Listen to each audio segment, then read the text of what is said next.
Tête d'un État qui est en situation de faillite sur le plan financier. Avec un tel déficit, la dette augmente. À mesure que la dette augmente, ce sont les traites sur l'avenir, sur nos enfants qui augmentent. Nous avons trop d'endettement, trop de déficit, trop de dépenses. Je souhaite que notre dette diminue, elle est tout à fait excessive. La France, aujourd'hui, sa dette, elle est de 100%. Un petit focus peut-être plus particulier sur le déficit de l'État. Il va s'établir à 93 milliards d'euros, sachant que le déficit total de notre pays sera autour d'une cinquantaine de milliards d'euros. Nous avons un niveau de dette qui atteint plus de 98%, qui a augmenté de 30 points au cours des dernières années. Nous restons déterminés à stabiliser la dette publique française et à la faire baisser au cours du quinquennat. Et il y a des gens qui me disent, Tammy, mais qui va payer ? C'est toi et moi. C'est-à-dire c'est les contribuables qui vont payer. On emprunte chaque année 200 milliards d'euros. Le montant des offres reçues est de 4,8 milliards d'euros. Le grand signal qui est envoyé aujourd'hui, c'est endettez-vous. Est-ce que cette dette est contrôlée ? Et à quoi sert cette dette ? Je pense qu'effectivement, il y a pas mal de choses à aborder. Je ne vais pas tout aborder aujourd'hui parce que là, je suis en train de lire ce bouquin. Je ne sais pas si vous en avez déjà entendu parler. Ray Dalio, les grandes dettes. C'est un bouquin qui est excellent. C'est un bouquin. Et en fait, Ray Dalio, qui gère l'un des plus gros hedge funds au monde, en fait, il a une perspective historique sur les dettes. I had calculated that American banks had lent much more money to emerging countries than those countries were going to be able to pay back, and that we would have the greatest debt crisis since the Great Depression. Et ça permet de comprendre la dette actuelle. Ça permet de comprendre finalement ce qui pose problème.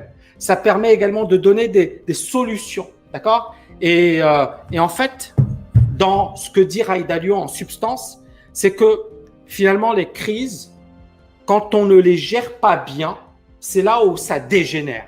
Aujourd'hui, ce qui peut poser problème, c'est qu'il n'y ait pas de coordination entre États. D'ailleurs, là, il y a Angel Gurria qui dit contre le coronavirus, il faut un New Deal à l'échelle mondiale. C'est-à-dire qu'en fait, il faut vraiment une coordination des pays de la planète. Il ne faut pas que les pays se tapent entre eux et se fassent la guerre, mais il faut ici réagir. On parlait de crise. Ça, c'est la première chose. La deuxième chose, repenser bien évidemment l'économie, la manière dont on fait l'économie, la manière dont on fait du business, la chaîne de valeur. Et je pense qu'il faut tirer les conséquences de long terme de cette situation. Ça fait plusieurs mois que je dis qu'il faut que nous réfléchissions à renforcer la souveraineté économique, l'indépendance économique de notre pays, en ayant la capacité de produire un certain nombre de biens qui sont stratégiques pour notre industrie, en France ou en Europe, et pas uniquement en Chine. Troisièmement, considérer les pandémies, les maladies, les grippes, etc. Tout ça, en fait, il faut l'intégrer au niveau mondial. Il faut plus que on soit, et c'est pour ça que je vous dis finalement, la crise, parce que ça va arriver, on va avoir ça de plus en plus de fois. Et donc, en fait, il faut intégrer ça dans finalement les politiques économiques, mais au niveau mondial, pas au niveau national. Et finalement, on voit ce qui se passe aujourd'hui. C'est-à-dire que les pays, finalement, ils sont réactifs, d'accord ? C'est pas agir, c'est pas le mode agir, c'est le mode subir. C'est-à-dire aujourd'hui, quand on voit l'Italie, quand on voit la France aujourd'hui, c'est la cacophonie. Hein, tout le monde explique à Macron que ce qu'il fait, c'est nul, et tout le monde est là à donner des leçons, etc. Et on voit bien qu'il y a une vraie cacophonie. Donc, on n'a pas finalement les armes pour lutter contre ce type de pandémie. Et puis, autre point extrêmement important, ce que Trump a dit, donc Trump a dit je veux lever les restrictions d'ici le 12 avril, mais il dit un confinement prolongé pourrait détruire le pays. C'est le président des États-Unis, hein. Don't forget the doctors. If it were up to the doctors, they may say, let's keep it shut down. Let's shut down the entire world. And when we shut it down, that would be wonderful. And let's keep it shut for a couple of years. You know, you can't do that. And you can't do that with a country, especially the number one economy anywhere in the world, by far.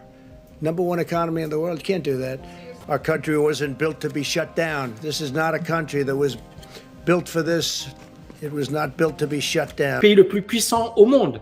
Et dit, si on a un confinement prolongé des États-Unis, ça pourrait plonger l'économie dans la crise et on peut détruire un pays en le fermant de cette façon. et il va réévaluer la semaine prochaine les effets de la période de confinement. Mais tout ça, on le subit. C'est un choc pour tout le monde. D'accord? Moi, le premier. Maintenant, la solution, c'est qu'est-ce qu'on va faire et comment on va régler le problème. Et bien évidemment, je pense cette notion de solidarité. C'est-à-dire qu'aujourd'hui, je vois beaucoup trop de personnes taper sur tout ce qui bouge. Et je peux le comprendre. C'est-à-dire que finalement, et surtout les particuliers, les classes moyennes, les classes défavorisées, qui se disent « je vais encore être le pigeon, je vais encore être le dindon de la farce ». Parce qu'on se souvient tous de 2008. Beaucoup de promesses, l'austérité, baisse de taxes pour les riches, mondialisation de la finance. On a promis que cela améliorerait le quotidien des gens. Et rien ne s'est produit. Et puis arrive la crise de 2008, où les méchants, les banques, qui ont provoqué la crise, vont être ceux qui vont recevoir tout l'argent possible. 2008, qu'est-ce qui s'est passé? On a eu une crise financière sans précédent. Donc, crise financière en 2008. D'accord? Sans précédent. Et donc, à un certain moment, qu'est-ce qui s'est passé? On a eu tout d'abord une crise d'illiquidité. C'est-à-dire que les banques n'avaient plus confiance entre elles. Et donc, les banques refusaient de prêter aux autres banques. Donc, illiquide. Le système était illiquide. Or, une banque, elle a ce que l'on appelle des dépôts et elle va également octroyer des crédits. Et parfois, ces banques, elles ont besoin de liquidité. C'est-à-dire qu'elles ont besoin d'argent pour pouvoir répondre à la demande. C'est-à-dire que vous venez auprès de votre banque, vous voulez récupérer cet argent et la banque, si elle n'a pas d'argent, elle va emprunter auprès d'autres banques. Sauf que là, ce qui s'est passé, c'est qu'on a eu une crise d'illiquidité. Et donc, la Banque centrale, et notamment à l'époque Bernanke, je ne sais pas si vous vous en rappelez, qui avait fait une thèse sur la crise de 1929. D'accord? Il a fait une thèse sur la crise de 1929. Aucune chance. Dans une semaine, c'est parfait. J'ai passé la totalité de ma carrière d'enseignant à étudier la crise de 29. La dépression a peut-être démarré à cause d'un krach boursier, certes, mais ce qui a frappé de plein fouet l'économie, c'est le tarissement du crédit. Le citoyen lambda ne pouvait plus emprunter pour faire quoi que ce soit, acheter un logement, démarrer une affaire ou faire les courses. Le crédit nous a permis de bâtir une économie moderne, mais l'absence de crédit est capable de la détruire, très vite et en totalité. Si nous n'agissons pas immédiatement avec courage, nous allons revivre la dépression des années 30, sauf que cette fois, ce sera nettement pire encore. Si nous ne prenons pas ces mesures, nous n'aurons plus d'économie d'ici lundi. Et il s'est rendu compte de la chose suivante. Si la Banque centrale n'intervenait pas, si la Banque centrale ne baissait pas les taux d'intérêt, si la Banque centrale ne pratiquait pas du quantitative easing, c'est-à-dire qu'on rachète des actifs, etc., eh bien, c'était une crise pire que 1929. Et 1929, on sait ce que ça a donné. 1929, ça a donné une dépression probablement l'une des plus graves de l'histoire économique et même de l'histoire tout court. Ça a donné par la suite une guerre mondiale, ça a donné un chômage massif, ça a donné de l'inflation galopante, notamment en Allemagne, d'accord? Et ça a mené le monde au chaos. 1929, crise de 1929. Et pourquoi? Parce que justement, on a laissé faire. C'est-à-dire qu'à l'époque, la doctrine, c'était quoi? C'était, c'est pas grave une crise, l'équilibre, il va se faire automatiquement. C'est-à-dire qu'il faut laisser faire le marché, la Banque centrale ne doit pas intervenir, et en n'intervenant pas, eh ben, normalement, tout va rentrer dans l'ordre. Qu'est-ce qui s'est passé? Rien n'est rentré dans l'ordre, et le monde est tombé dans le chaos. Et c'est là où des économistes comme Keynes, par exemple, a dit ce qui se passe, c'est vraiment problématique. Parce que quand on a une crise, l'équilibre, c'est-à-dire qu'effectivement, une situation où on reprend la confiance, où on a encore confiance dans l'économie, l'équilibre ne peut pas venir de l'offre, c'est-à-dire des entreprises, mais il va venir de la demande. C'est-à-dire qu'il faut augmenter les salaires. S'il y a des chômeurs, il faut leur donner un job. Il faut que les gens puissent continuer à consommer. Il faut que les gens puissent continuer à participer à l'économie. Et il ne faut pas que l'économie s'écroule. D'accord? C'était ça, les propos tenus par Keynes. En résumé, bien évidemment, je vous ai simplifié tout ça. Et ça a donné aux États-Unis le New Deal. C'est-à-dire que finalement, on a eu des grands programmes de construction d'autoroutes, construction de bâtiments, etc. Et tout ça, ça a donné du travail. Et ça a donné, bien évidemment, de la croissance. Et ça a permis de sortir de la crise. D'accord? Grosso modo, c'est ce qui s'est passé.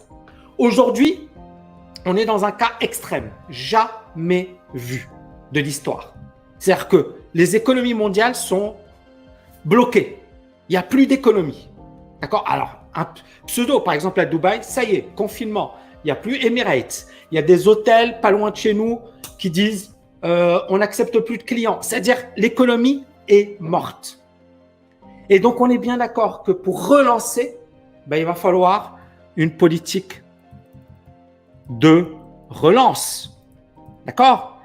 Et alors, j'en reviens à 2008. 2008, Bernanke, président de la Réserve fédérale américaine. À l'époque, il dit la chose suivante. Il dit, je vais aider les banques.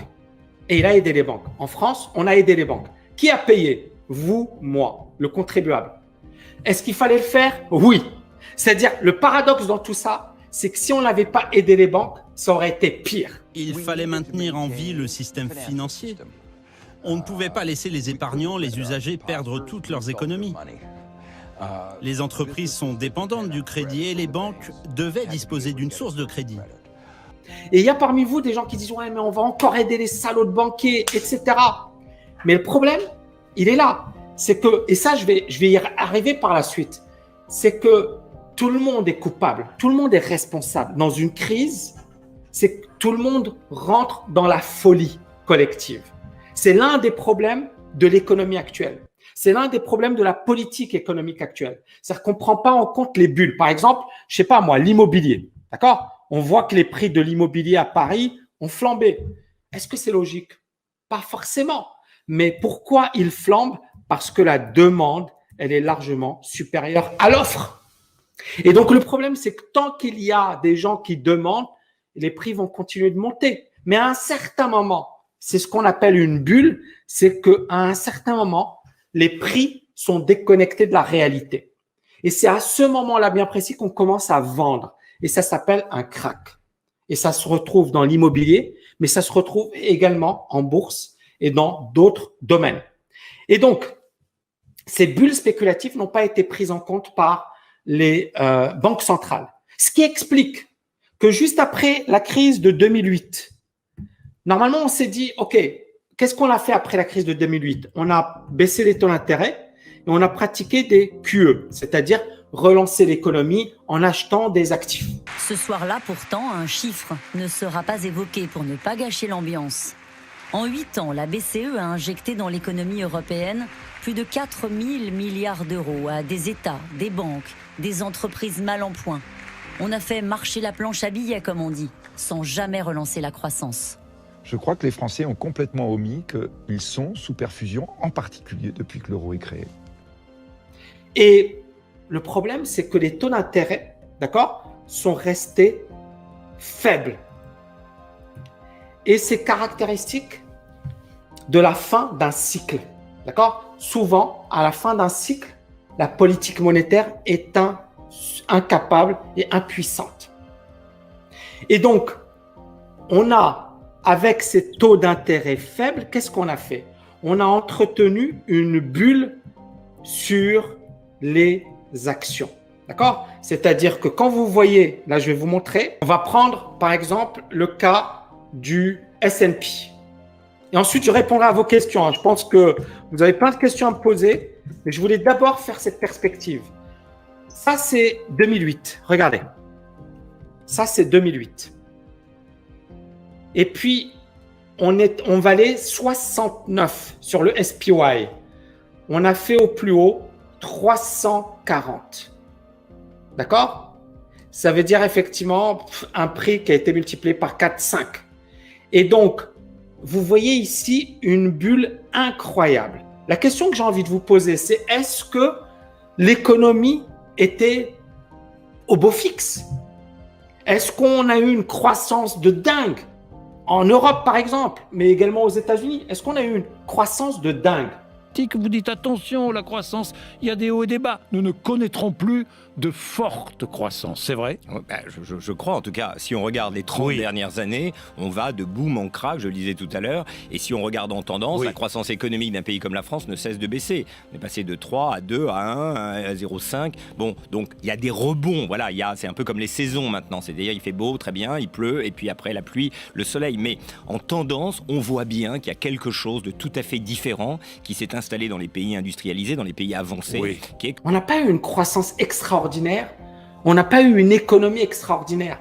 Mais dans ce cas, pourquoi la bourse est montée? Parce qu'il y a beaucoup de gens qui sont baissiers depuis longtemps. Hein, on les connaît tous. Depuis 2010, ils sont baissiers. 2011, ils sont baissiers.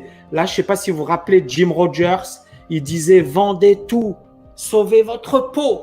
Show, I know the bear market will come. Right. You know, the people in Washington and New York will tell you there'll never be another bear market again. When you hear that, you run for the hills, you run for your life. Ils sont baissiers depuis des années et des années. Pourquoi? Parce que l'économie n'était pas bonne. Sauf que les marchés, ils montaient. Pourquoi?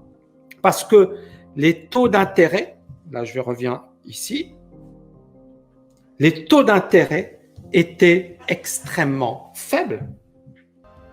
Et donc, ces taux d'intérêt extrêmement faibles, qu'est-ce qu'ils ont généré? Ils ont généré une situation où, finalement, on a un arbitrage. On se pose la question, est-ce que je veux un livret A qui va me rapporter rien du tout, 0,25%? Ou est-ce que je vais être sur une action un marché qui va monter de 30%, ou qui va monter de 20%, ou qui va monter de 100%? Parce qu'on a des actions qui ont fait du 100%, 200%, 300%. Reprenons le cas de Tesla, par exemple. Tesla, c'est vraiment un cas d'école. Tesla, regardez. Récemment. Tesla, ça, c'est récent. En novembre, ça valait 335. Et là, en un mois, ça valait 972. Multiplié par 3. En un mois, 2 mois. Et d'ailleurs, j'avais même fait une vidéo où je disais, est-ce que c'est le signe de la fin du marché haussier? Tesla, le coronavirus, signe la fin de l'euphorie boursière. Alors, je ne sais pas si vous avez un peu suivi. Parce que ce qui s'est passé récemment, c'est tout simplement incroyable. C'est-à-dire que Tesla, elle a pris plus de 100% depuis le début de l'année. Et d'ailleurs, 2 journées d'affilée, elle a eu des progressions vertigineuses, plus de 20%. Et donc là, on a un phénomène extrêmement intéressant. C'est-à-dire que quand les gens ils voient ça, ils se disent « mais c'est facile de gagner de l'argent en bourse ». Et donc, les taux d'intérêt faibles, qu'est-ce qu'ils ont provoqué? Ils ont provoqué un arbitrage. Les gens sont allés sur l'immobilier parce qu'ils se sont dit « l'immobilier, ça coûte rien.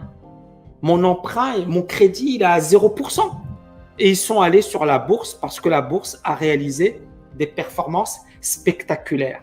Et c'est cette politique des taux d'intérêt faibles qui avait comme objectif de soutenir l'économie. Parce que comme l'économie n'est pas bonne, en France, il y a encore du chômage. Malgré les taux d'intérêt faibles, il y a encore du chômage, il y a encore une activité économique qui est au ralenti. Donc, l'idée, c'était de soutenir l'économie. D'accord? Et on voyait bien qu'il y avait des pays en difficulté comme l'Italie, comme l'Espagne, comme l'Irlande, comme le Portugal, etc.